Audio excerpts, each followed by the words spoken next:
No, I didn't find that. Yes, it's consistent with what they're telling you.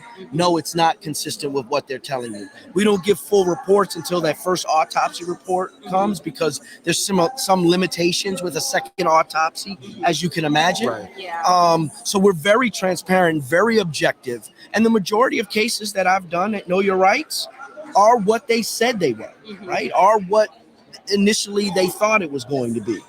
And there's some that haven't been, right? And that's where, put it this way, if God forbid, no, let me just say, my mom got a diagnosis not too long ago of multiple myeloma.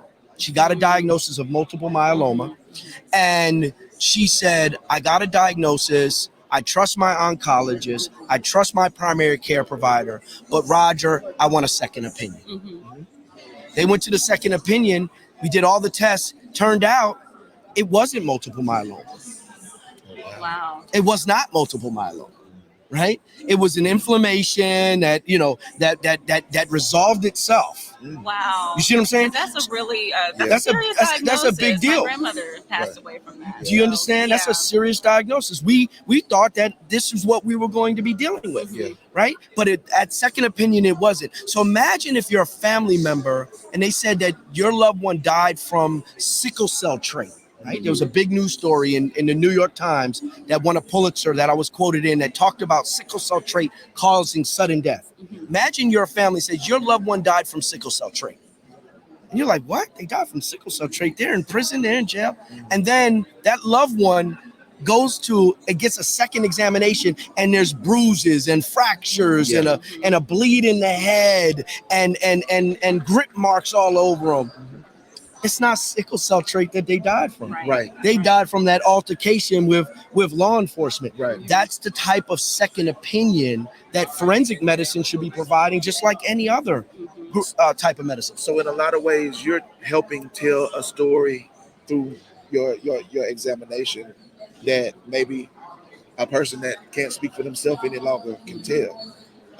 We're a voice for the voiceless, for sure. Absolutely. And so, speaking of that, you're actually going to be doing a podcast as well. Is that correct? That's it. Okay. That's So it. I love the that. fact that you're better at this than me, right? Because I would forget to pump it, right? Look, I've been doing That's it my so long. brother. Man, I love this. I got you. I'm Man, I down, appreciate it so much. Yes. Our podcast is called Official Ignorance, the Death in Custody podcast. Official Ignorance, as you can imagine.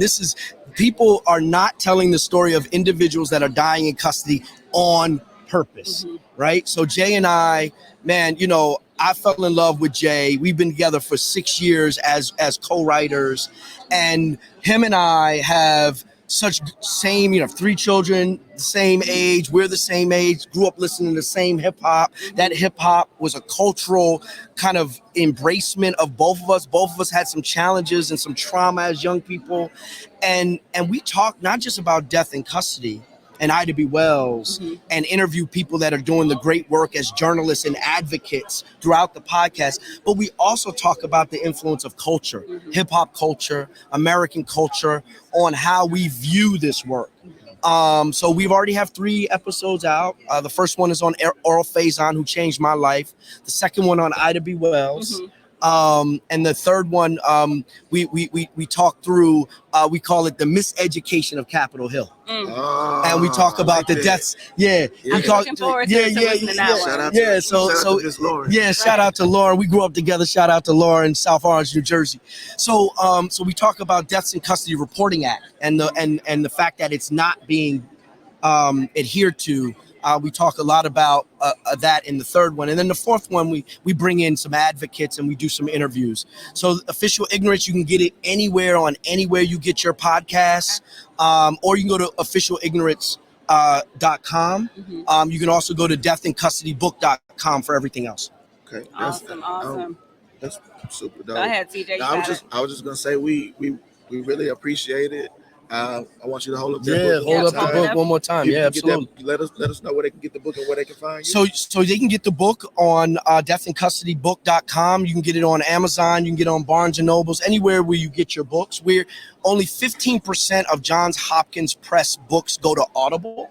So we'll be in Audible in about 5 months. For those of you that don't want to read this fully indexed book and want to listen to someone actually speak the words of the book, you can find it there. You can find me at rmitchell_jr on all social media platforms. I'm also on LinkedIn as well, and I can connect you with Jay as well. And we want to come to a city, your city, wherever you are. We want to have virtual conversations. We want to have in-person conversations. We want to have academics teach this book in their classes, lawyers, historians, advocates. We want to be wherever this is, because it's a movement. At the end of the day, what we think is we need a checkbox on the U.S. standard death certificate. Absolutely. We know that the reason why we know maternal mortality is an issue in this country is because there's a checkbox on the death certificate that says pregnant, yes, no, within a year, within 40 days. That's how we know Black women are dying at a higher rate. So what we're calling for is a checkbox on the U.S. standard death certificate that says death in custody, yes or no. And so what we're saying is that the Department of Justice shouldn't be the only ones tracking this death. Right. Matter of fact, the most robust vital statistics system in the world is here in the United States. And you can turn it on for COVID. You can turn it on for opioids. You can turn it on for mass disasters. We need it turned on for death in custody. Dr. Mitchell, thank you so much. No, it's my pleasure. So much Thank for you. joining us for this Thank you. conversation. Appreciate it. Thank you. Thanks for having me. Thank you. Thank We'll you. definitely keep in touch. Yeah, absolutely. Is your book here? Do you have a? Yeah, I have books for sale right here. Oh, I see it right over there. Yeah, right there. Okay. That's why I came over here about 4 times trying to get on. I said, who's the producer? I need who's the producer? He looked at me like, oh boy, here come another one.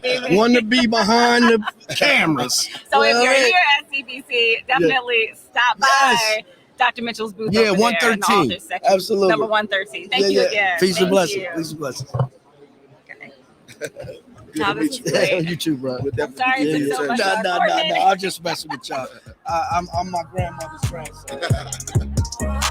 Watch your step. Watch your step.